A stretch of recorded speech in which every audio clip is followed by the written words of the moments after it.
Assalamualaikum warahmatullahi wabarakatuh. Selamat datang di studio Miftahul Ulum, belajar, mendengar, berkolaborasi. Nah, hari ini kita akan membahas satu tema yang menarik, yaitu dari hobi menjadi sebuah profesi. Kita semua pasti memiliki hobi ya, tapi nggak semua orang itu bisa menjadikannya menjadi sebuah profesi. Kali ini kita kedatangan seorang tamu, yaitu fotografer. Beliau itu masih muda tetapi berhasil mengubah hobinya itu menjadi sebuah profesi yang digelutinya dengan semangat. Mending langsung aja kita sapa narasumber kita hari ini. Halo Kak, boleh kenalan dengan narasumber? Siapa nama Kakak? Halo Kak Ulfi, nama aku Muhammad Anik Nasruddin. Kalau biasa dipanggil Anik, Panggil pakai Kak Anik ya? ya pakai Ki ya, bukan Ki. pakai K ya. Pakai Ki. Oke. Oke, Kak Anik, sejak kapan sih Kak Anik menekuni dunia fotografi? Kalau menekuni dunia fotografi sih udah dari 3 sampai 4 tahun. Itu dari hobinya ya. Kalau dari industrinya, masuk industri baru kurang lebih 1 tahun lebih. Nah, masih baru lah gitu. Masih awal. Ya. Baru. Dulu awalnya kenapa sih kepikiran menjadi seorang fotografer wisuda? Kayak enggak milihnya tuh wisuda. Kenapa enggak fotografer kayak wedding apa? Kayak Oh, kalau masuk ke fotografer wisuda, dari segi genre, masuk genre ya, fotografi wisuda paling mudah untuk dimasuki. Nah, kalau di wedding kan perlu seperti alat-alat yang proper, lighting dan lain-lain. Nah, kalau fotografi wisuda, untuk modal saja bisa paling minim, tapi mudah dimasuki gitu. Jadi kayak apa? Punya kamera, punya lensa, bahkan banyak fotografer wisuda itu bahkan sampai sewa. Nah, jadi yang diperlukan skillnya. Nah, enggak gitu. perlu lighting, enggak perlu. Enggak, karena saya bergeraknya di fotografi wisuda outdoor. Di Gitu. luar. Ya. Oh. Gitu. Masih inget enggak Kak Anik sesi fotografer pertama Kak Anik itu? Sesi pertama kali ya. Pertama kali itu di kampus saya sendiri. Nah, di kampus ya. Di mana Saya itu Kak? kampus di IAIN Kudus, di Kudus. Di Kudus. Ya. Nah, IAIN Kudus dulu pertama kali itu karena didorong oleh seseorang yang dia pikir apa bakatku ini perlu dikembangkan. Jadi aku disuruh dan didorong untuk masuk ke industrinya, dibantu lah ibaratnya, dibantu promosiin dan lain-lain. Tapi dari segi saya sendiri sebenarnya malah nggak terlalu kepikiran untuk ke industri, karena memang basicnya aku sebenarnya takut ketemu orang baru, takut mendirect orang, takut interaksi sama orang. Sebenarnya aku takut. Introvert, malu. Ya lebih ke malu sih, lebih ke malu. Ke introvert enggak sih. Lebih ke malu. Jadi karena dorongan itu, makanya aku dibantu, dipromosiin. Terus akhirnya dari pertama kali itu dievaluasi, oh ternyata gini. Jadi tahu, jadi mulai aku kembangkan sendiri gitu. Kakak itu lebih suka foto di luar apa di dalam ruangan? Kalau ditanya suka semuanya, tapi kalau lebih sukanya di outdoor sih, karena lebih leluasa aja untuk mengambil background mana. Backgroundnya bagus-bagus. Ya, background mau tangga, mau apa, jadi explore-nya lebih enak gitu. Kalau di dalam kan paling ya explore-nya di lighting sama pose dan lain-lain. Nah, gitu. Kak Anik itu kalau foto pakai kamera apa? Canon? Sementara ini pakai user Canon sih, pakai Canon. Kenapa Kak Anik milihnya kamera Canon, nggak Lumix apa Sony yang lain? Kalau sebenarnya ya, kalau boleh cerita dikit ya, kalau fotografi wisuda outdoor kebanyakan itu malah kameranya pada Sony, lebih ke Sony semuanya. Ya kebanyakan sih. Ya karena kebutuhannya memang proper di Sony, tapi dari aku sendiri suka Canon itu karena skin tone-nya, warna-warna yang dihasilkan. Jadi walaupun kita ambil foto mentahan udah terlihat bagus karena memang ada filternya, bukan filter, lebih ke warna naturalnya. ciri khasnya. Nah, ciri khasnya warnanya keluar. Kalau Sony kan agak pudar dikit. Nah, kalau Canon warnanya tersaturasi gitu. Kalau filter kan lebih ke Fuji ya. Nah, kalau Fuji filter. Sementara sih lebih suka ke Canon karena suka natural, hasil naturalnya gitu. Kakak itu kalau ngefoto itu butuh waktu berapa lama sih buat motret dan ngedit satu sesi? Kalau satu sesi ya, satu sesi motret itu tergantung paketnya sih Kak. Nah, tergantung paket yang diambil. Ada yang 1 jam, ada yang 1,5 jam, ada yang 2 jam. Tapi kalau ditanya waktu post processingnya atau waktu pengeditannya, itu tergantung juga dari berapa banyaknya. Kalau mungkin hanya sedikit bisa 1 jam. Kalau agak banyak bisa 3 jam. Kalau memang paling lama ya, ini kalau ditanya paling lama itu bisa sampai 1 hari. Bukan karena ngeditnya lama, tapi cari inspirasinya yang lama. Kalau Gitu. satu pemotretan itu bisa berapa foto sih Kak biasanya? Bisa sampai 100 sampai 300-an lah. Kok Foto. banyak? Iya, kan karena adanya waktu terbatas makanya dimanfaatkan foto-fotonya gitu. Itu juga tergantung durasi waktu yang diambil oleh klien gitu. Kalau umumnya yang diambil 1 jam itu bisa sampai 250 sampai 300 gitu. Nah, 300 nanti filterisasinya diambil oleh kliennya gitu. Kliennya mau yang diedit yang mana, yang disukai yang mana, nanti tinggal kita yang eksekusi untuk post processingnya gitu Kak. Kak Anik pernah nggak ada klien yang minta fotonya tuh aneh-aneh, kayak gayanya apa pengennya tuh aneh-aneh?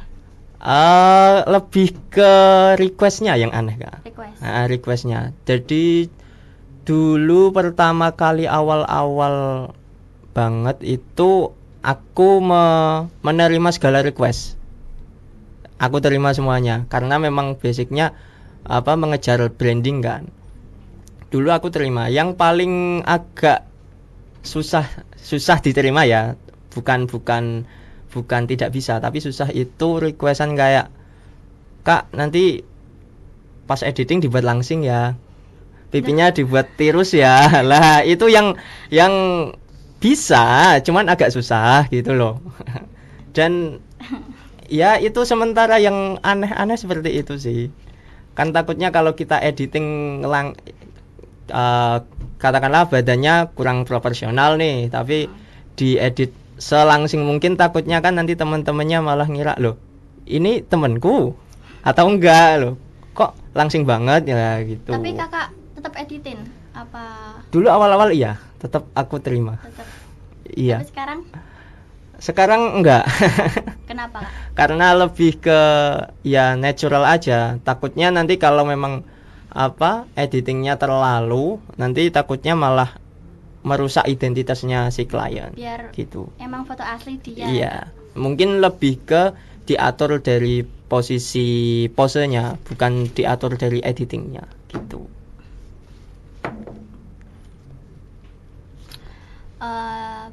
Pernah nggak Kak Anik itu waktu mau motret sama klien itu ada kejadian lucu apa kayak aneh?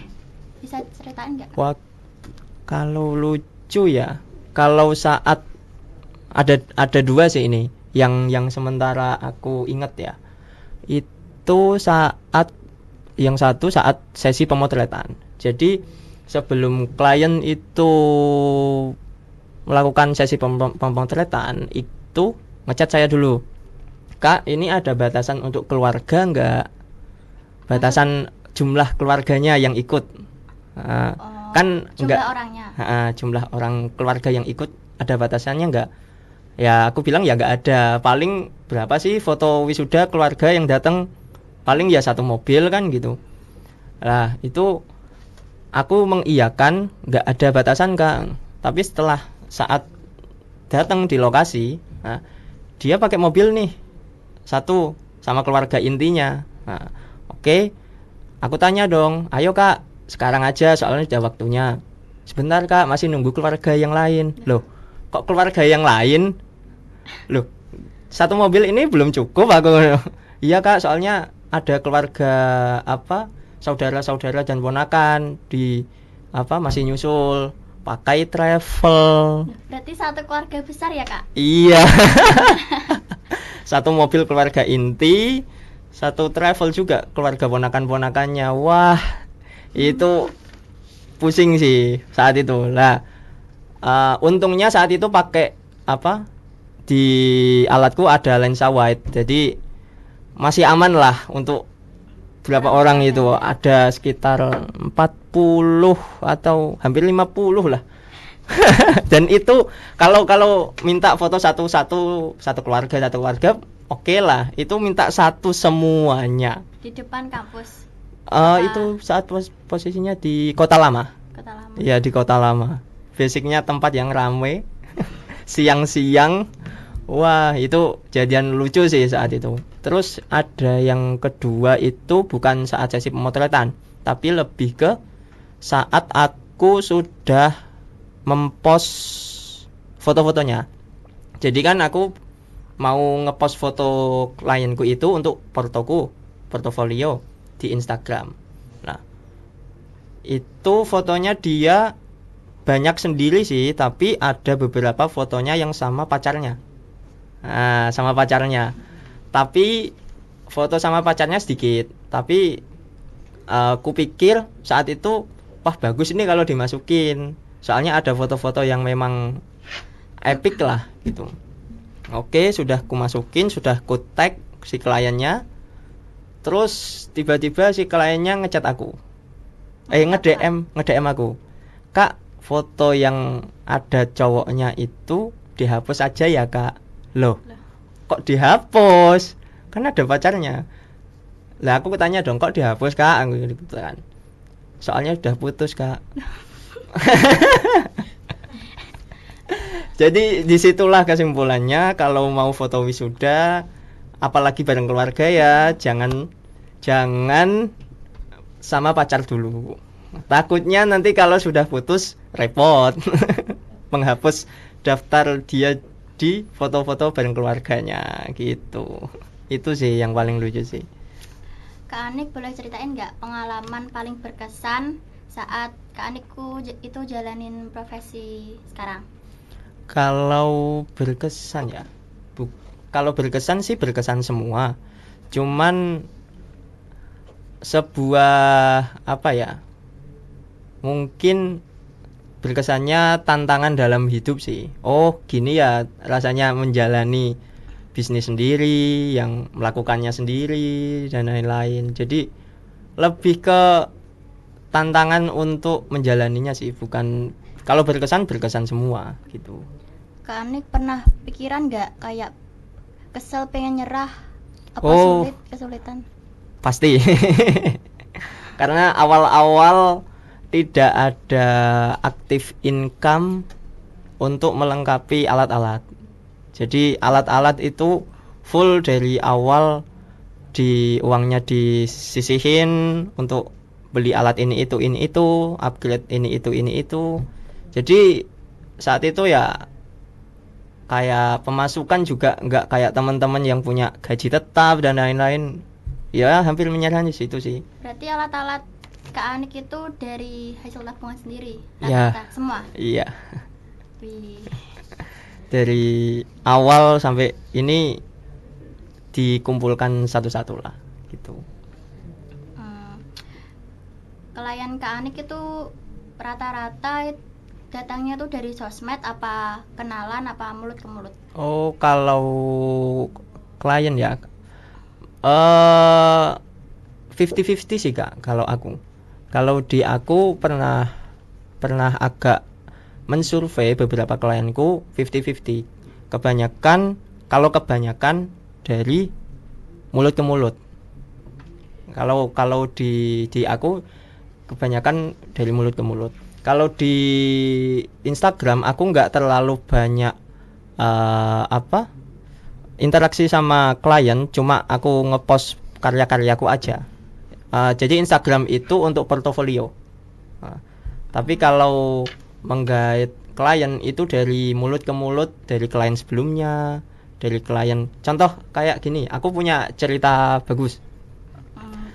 Boleh ya cerita ya. Nah, di Semarang dulu, awal-awal merambah ke Semarang itu aku mengincar 2 kampus.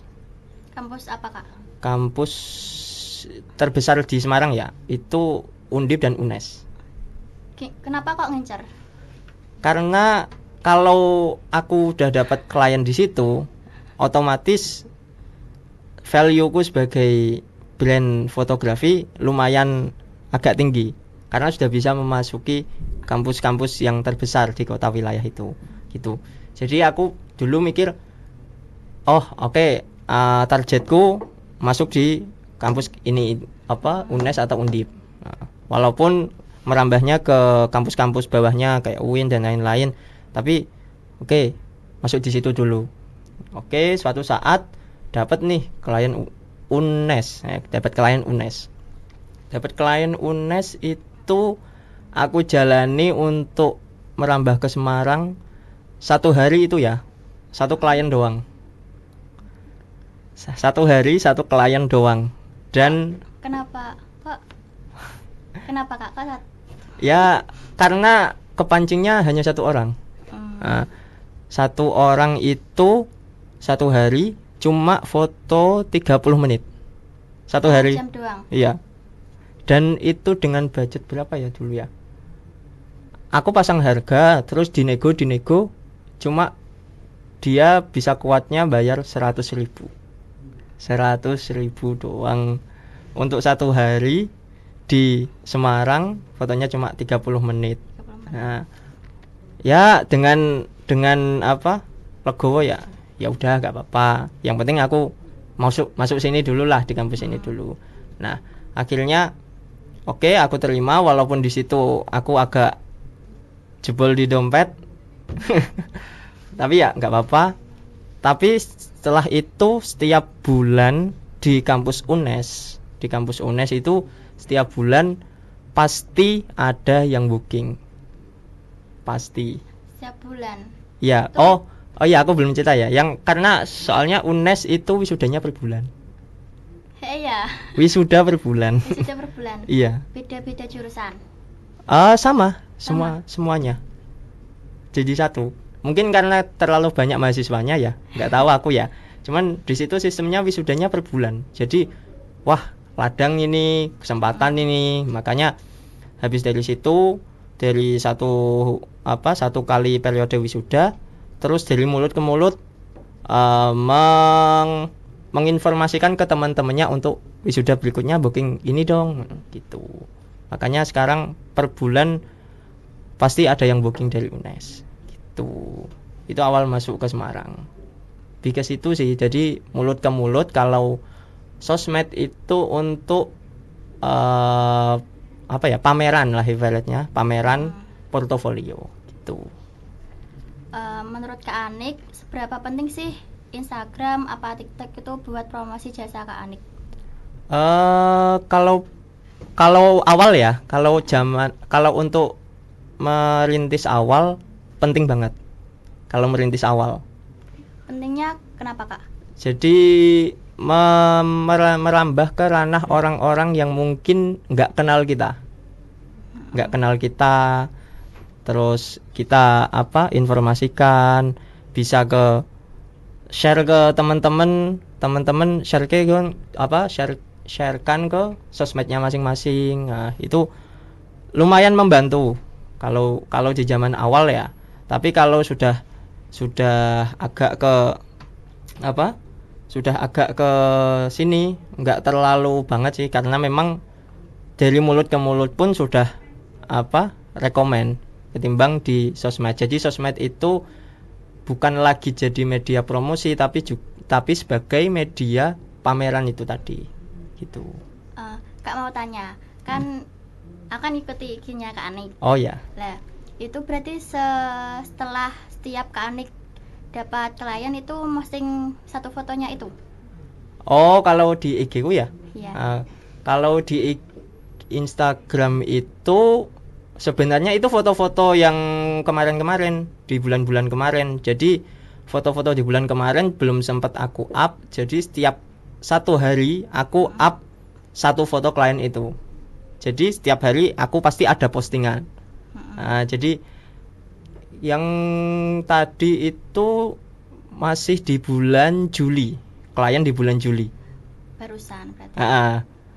Yang aku post di Instastory itu kan, itu klien di bulan Juli. Jadi nanti September ini aku fokus untuk ngefoto klienku. Jadi nanti mungkin bulan November klien yang bulan ini baru ke upload mungkin lah gitu. Jadi biar postingan itu nggak, kalau aku udah ngupload terus nggak ada klien nih, nggak ada bookingan terus nggak ngupload, jadi akunnya nggak terlihat aktif dong. Makanya agar terlihat aktif, satu hari satu klien gitu. Berarti kayak nunggu giliran. Iya. Jadi kadang klien itu klien bulan apa, nanti dipostingnya bulan apa, kadang gitu memang. Lah Kak, itu yang dipostingan tuh kan ada namanya ya, itu emang dari Kak Anik mau posting kayak gitu apa dari orangnya? Oh, nama kliennya? Oh, itu dari aku sendiri sih. Dari Kak Anik sendiri. Karena ya memperkenalkan ini loh, kliennya namanya ini gitu. Rata-rata ya klien Kak Anik itu dari kalangan cewek apa cowok Kak? Awal-awal sih cewek, tapi semakin kesini mungkin cowok-cowok juga makin sadar ya, ternyata foto juga penting sih. Kalau dulu cowok apa itu foto-foto gitu, ya penting foto pakai HP udah cukup. Ya. Tapi semakin kesini cowok-cowok juga banyak sih gitu. Kak, boleh diceritain nggak awal pertama kali Kak Anik itu belajar kamera? Belajar kamera ya, dulu sih belum terlalu mendalam ya tentang kamera. Kalau kamera itu justru malah hanya untuk foto-foto alam, foto-foto street, kadang diajakin temen untuk foto Milky Way, foto langit bintang. Kalau malam-malam gitu loh. Oh, kayak ngincer gitu. Ngincer bintang gitu lah. Kadang ya diajak gitu. Jadi nggak terlalu spesifik mendalami sebuah kamera. Ya paling cukup mengerti segitiga exposure udah aman lah gitu lah. Dulu cuma sebatas itu sih. Tapi semenjak terus didorong untuk ke industri, ya mau nggak mau ya belajar terus gitu. Boleh tahu nggak Kak, yang mendorong Kak Anik itu siapa? Apa ya? Bisa dibilang someone sih. Gitu. Kalau ditanya cita-cita ya Kak, Kak Anik tuh mau bawa fotografi ini sampai sejauh apa? Kalau mau dibawa sejauh apa aku belum tahu ya. Tapi aku berusaha untuk menjalankan usaha ini tetap berjalan gitu. Jadi nanti kalau di suatu kesempatan aku dapat inspirasi atau kesempatan untuk mengembangkan ini, pasti aku kembangkan. Jadi kalau arahnya mau kemana aku belum tahu, tapi kalau nanti ada kesempatan aku ambil kesempatan itu. Berarti ini tetap terus ya Kak dijalani? Iya, tetap dijalani. Karena sudah setahun lebih, kayaknya agak eman ya kalau dilepas gitu. Kak Anik boleh minta tips gak buat fotografer pemula biar bisa dapat kliennya? Fotografer awal ya untuk bisa dapat klien. Manfaatkan teman sih. Hmm, Iya, manfaatkan teman. Gimana Kak? Buat promosi atau buat apa semacam hunting dulu nggak apa-apa. Hunting foto-foto, ngajak temen, ayo hunting yuk. Nah, dibuat foto, terus nanti apa foto itu dimasukkan di Instagram. Instagram buat Instagram sendiri, lalu buat promosi, sebarkan ke teman. Minta tolong share ya, Itu cukup efektif, masih cukup efektif sih. Nah, dari Kak Anik itu kayak gitu. Dulu ya kayak gitu. Terus Hunting-hunting. langsung dapat gitu. Iya, Enggak. karena share dari teman-teman akhirnya dapat. Walaupun ya nggak flow-nya nggak terlalu tinggi, cuma 1, 2, 3, tapi disyukuri masih dapat klien. Nah, klien itu manfaatkan semaksimal mungkin, terus diedit, dibuat porto. Nah, dari porto itulah mengumpulkan porto, akhirnya bisa berkembang. Gitu. Kak mau tanya, Kak Anik pernah nggak dapat klien yang lokasinya itu jauh? Lokasinya jauh. Kalau lokasi jauh sih tergantung wilayahku ya. Kalau saat ini ya wilayah yang aku bisa gapai itu Kudus, Jepara, Semarang, Solo sama Jogja. Baru itu. Jogja Kak? Iya. Kok bisa sampai Jogja? Ya namanya perluasan pasar. Nah, jadi nggak stuck di Semarang aja atau di Kudus aja, tapi pingin merambah ke sana juga. Nah, makanya kalau kalau ditanya ada yang minta request foto jauh nggak? Kalau foto jauh sih sampai luar provinsi belum ada. Cuman dari luar wilayah yang aku yang aku yang aku pasarnya di situ itu ada sih kayak di Pekalongan, terus di Brebes ada. Cuman kayaknya terlalu jauh deh, belum ke situ. Makanya ya udah, aku fokus di wilayahku dulu. Gitu. Kalau kayak wilayah jauh Jogja ya Kak, Kakak itu kesananya sendiri apa mesti bawa teman? Sendiri. Sendiri? Iya. Kadang gini, kalau kita di fotografer wisuda ya, kita kan saling kenal nih sama fotografer lain dari wilayah Semarang, Kudus, Jogja dan lain-lain lah. Ada grupnya apa komunitas? Enggak. Jadi kita pas saat di lokasi foto wisuda kan saling kenal tuh. Kenalan. Nah, kenalan. Nah, dari situ kenalan kita tahu nih dia rumahnya mana. Nah, kita tahu nih dia portofolionya, style fotonya seperti apa dan lain-lain. Kalau kita cocok, terus dia wilayah di situ, kita bisa saling bekerja sama. Jadi kalau nih aku dapat klien di Jogja, tapi kliennya mungkin cuma 1 atau 2, jadi nggak mungkin dong masa aku ke Jogja. Nah, dari situ kita menghubungi ke teman kita, bisa nggak ngefoto klienku. Nah, itu namanya hubungan teman sama teman, jadi antar freelance. Nah, aku punya brand, temanku ini sebagai freelance. Nah, temanku punya brand, terus pingin minta tolong ke aku, berarti aku sebagai freelance lah, gitu. Gitu. Konsepnya saling menguntungkan lah di situ. Kak Anik itu sering nggak dapat klien? Kan biasanya kan di kampus kan ada circle ya Kak. Lah wisuda, Kak Anik itu sering apa nggak ke booking kayak kliennya itu bareng-bareng langsung satu circle? Oh, foto grup ya? Oh, foto grup sih lagi booming sebenarnya yang saat-saat ini. Foto grup kan ya. Dulu nggak terlalu banyak, tapi semenjak awal tahun ini foto grup mulai booming. Itu justru aku agak cerita dikit ya. Untuk foto grup itu aku pernah 1 kali ngefoto grup. Jadi karena aku sebelumnya belum pernah foto grup di Undip. Nah, di Undip itu pertama kali. Oke, foto grup tak maksimalkan, tapi dari hasil itu aku kayak mikir ini hasilnya kayak kurang maksimal, tapi aku butuh portofolio ini untuk portofolio foto grup. Ya udah deh, anggere tak upload.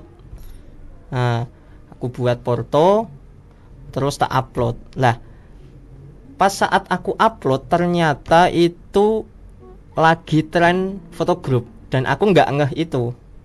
Nah, akhirnya foto yang aku upload itu FYP di Instagram. Oke. Nah, sampai berapa share, sampai berapa like, wah kok banyak banget. Padahal itu foto yang menurutku kurang enak sih. Cuman ya karena aku butuh portofolio itu, lah akhirnya terus booming sampai ya lumayan FYP. Terus akhirnya mulailah masuk foto-foto grup ke UNES.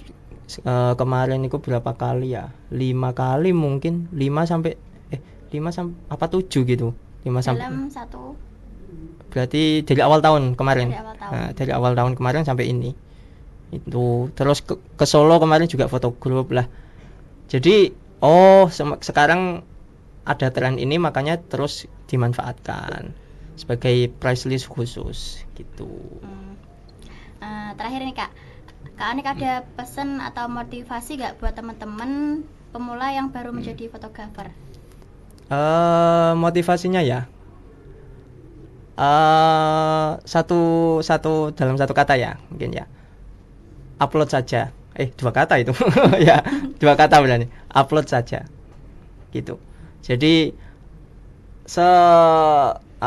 menurutmu kurang bagus ataupun kurang gimana, kalau itu karyamu ataupun itu karya yang menurut orang lain juga kurang, upload saja.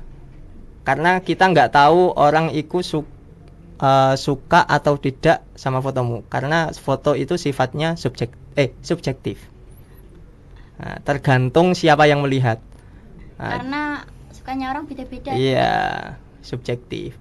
Contoh, aku suka foto ini, ternyata kamu nggak suka.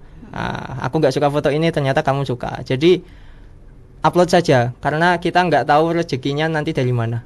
Gitu.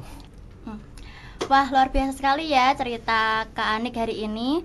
Dari sini kita bisa belajar bahwa sebuah hobi itu bisa berkembang menjadi sebuah profesi jika kita serius, konsisten, dan terus berusaha. Semoga cerita hari ini bisa menginspirasi pendengar semua untuk terus berkarya.